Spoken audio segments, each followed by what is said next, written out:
আসসালামু আলাইকুম রহমতুল্লাহ। প্রিয় শ্রোতা, আশা করি আল্লাহর অশেষ রহমতে আপনারা সকলেই ভালো আছেন।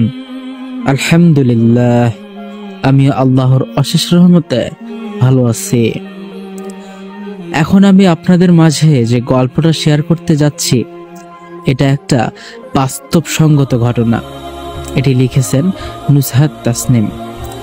একটা মেয়ে তার স্বামীকে এতটাই ভালোবাসতো যে তার স্বামীর কষ্ট দুর্দশা দূর করার জন্য সে নিজেও বাসায় বাসায় কাজ করত এবং সে মাসে ৬টা বাসায় কাজ করত। ৬টা বাসা থেকে প্রায় ১৪,০০০ টাকা সে ইনকাম করত। আর সেই টাকা থেকে সে তার স্বামীকে ৫,০০০ করে ডিপিএস এর জন্য রাখতে বলতো, যেন তারা ভবিষ্যতে একটা ছোট্ট ব্যবসা করতে পারে আর তাদের এই দুঃখ দুর্দশা যেন তাদের জীবন থেকে দূর হয়ে যায়। সে তার স্বামীকে প্রচন্ড ভালোবাসতো আর তাকে প্রচন্ড বিশ্বাস করত, কিন্তু তার স্বামী সে বিশ্বাসের মানটা রাখতে পারল না। শেষমেশ তার স্বামীর উপর থেকে তার বিশ্বাসটা ভেঙে গেল, কারণ তার স্বামী সে ৫,০০০ করে ডিপিএস এর টাকাটা সে ডিপিএস অ্যাকাউন্টে জমা না করে সে নিজেই জুয়া খেলে সব টাকা শেষ করে ফেলে। কিন্তু তার স্বামী সেটা কখনো প্রকাশ করেনি।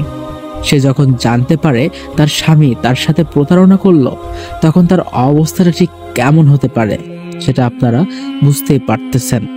তাই প্রিয় বোনেরা, স্বামীকে ততটাই বিশ্বাস করুন যতটা সে বিশ্বাসের যোগ্য।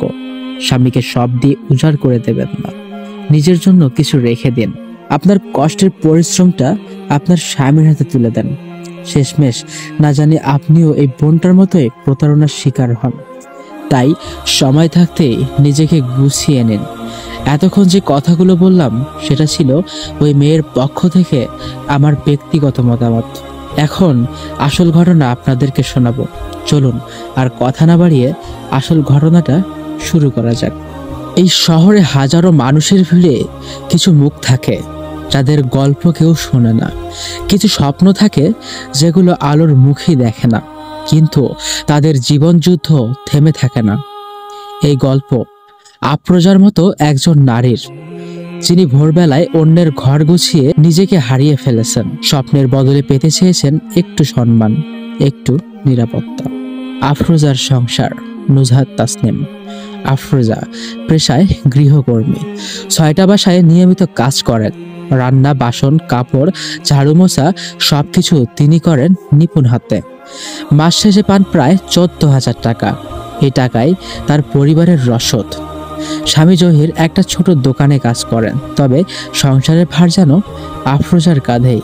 একটা মেয়ে হয়ে তার স্বামী সংসার থাকতেও সে তার স্বামীর উপর সংসারের পুরো চাপটা না দিয়ে সে নিজের কাঁধেই সংসারের চাপটা নিয়ে নিয়েছেন। সকাল ৫:৩০টায় ঘুম থেকে উঠে নিজের বাসার কাজ শেষ করেই ছোটেন অন্যদের বাসায়।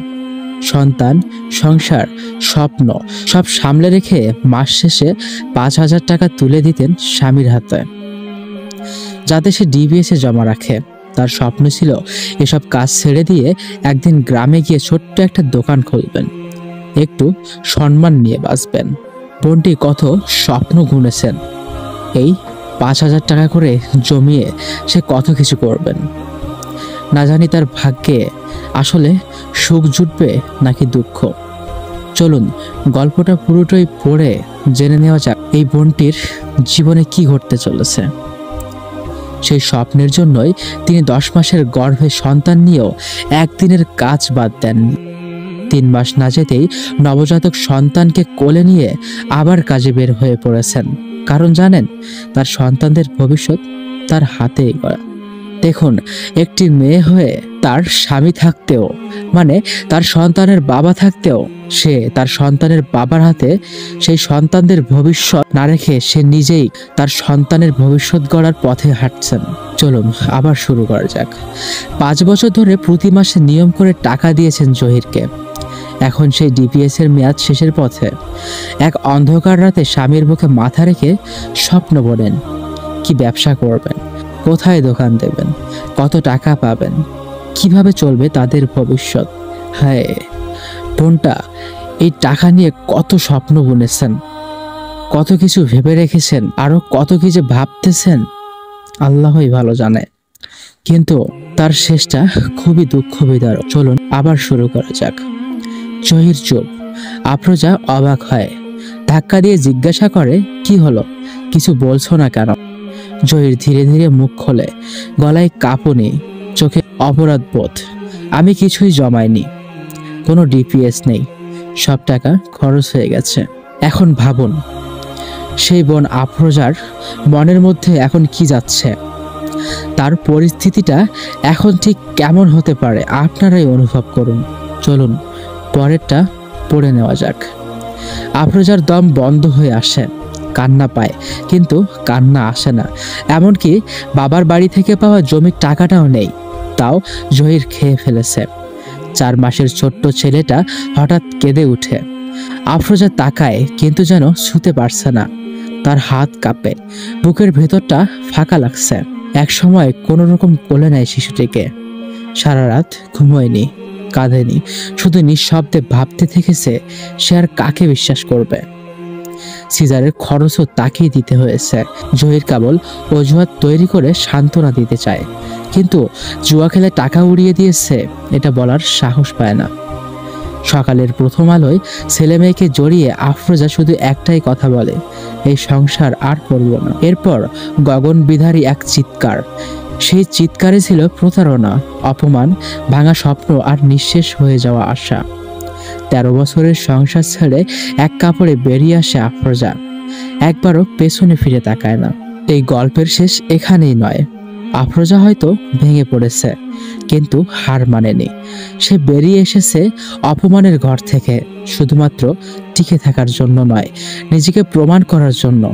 তার চোখে এখন আগুন আছে, নিজের সন্তানদের জন্য, নিজের স্বপ্নের জন্য। একদিন এই আফরোজার হাত ধরেই তার সন্তানদের জীবন বদলে যাবে। আর তখন মানুষ জানবে আফরোজারা হারে না, কখনো না। এই গল্পটা শুধুমাত্র আফরোজার না, এটা হাজারো আফরোজাদের গল্প, যারা নীরবে সংগ্রাম করে, যারা স্বপ্ন দেখে আর বারবার প্রতারিত হয়। আমাদের উচিত এমন নারীদের পাশে দাঁড়ানো, তাদের সম্মান করা, আর প্রতিটি সম্পর্কের ভিত্তি সত্য আর বিশ্বাস, তা যেন কেউ ভেঙে না ফেলে। তো প্রিয় শ্রোতা, এই গল্প থেকে আপনারা কি শিখতে পারলেন আর কি শিখলেন তা অবশ্যই কমেন্ট করে জানাবেন। আমি জানি বর্তমান সমাজে এরকম অনেক মেয়ে প্রতারিত হচ্ছে তাদের স্বামীর কাছে। এই গল্প থেকে শিক্ষা নিয়ে নিজেকে শুধরে নিন প্রিয় বোনেরা। তো ভিডিওটি যদি ভালো লেগে থাকে তাহলে একটা লাইক করবেন, আর আপনারা যদি আমার চ্যানেলে নতুন হয়ে থাকেন তাহলে অবশ্যই আমার চ্যানেলটিকে সাবস্ক্রাইব করবেন। ধন্যবাদ।